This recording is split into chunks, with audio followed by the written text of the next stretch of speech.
Hear ye him. Jésus, en Amérique, c'est arrivé juste après sa résurrection et c'est écrit dans le livre sacré des Mormons, mis en scène tous les ans dans ce gigantesque son et lumière, ici sur la colline Cumorah, dans le nord-est des États-Unis.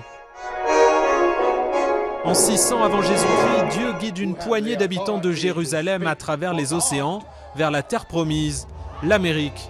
Pendant plusieurs siècles, cette civilisation prospère avant de disparaître sans laisser de traces. Pour Dwight, chaque détail, chaque personnage est réel, comme le méchant roi qu'il interprète ce soir. Ce n'est pas une fiction, c'est vraiment arrivé. Tout est vraiment vrai.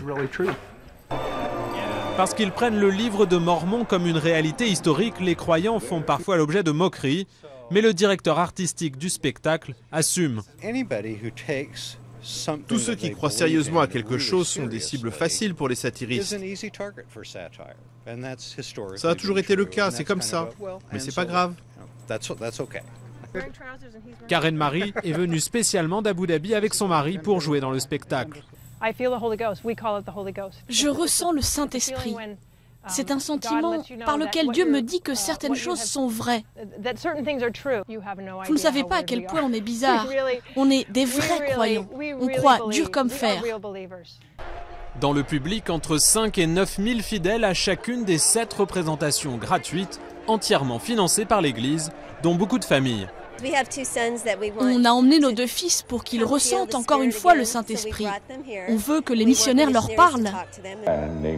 Le spectacle se termine avec Jésus et Dieu s'adressant directement au prophète et fondateur de l'Église, Joseph Smith.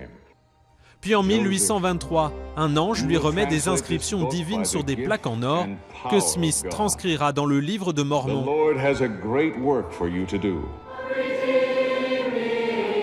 189 ans plus tard, l'Église de Jésus-Christ des Saints des derniers jours compte 14 millions de fidèles dans le monde.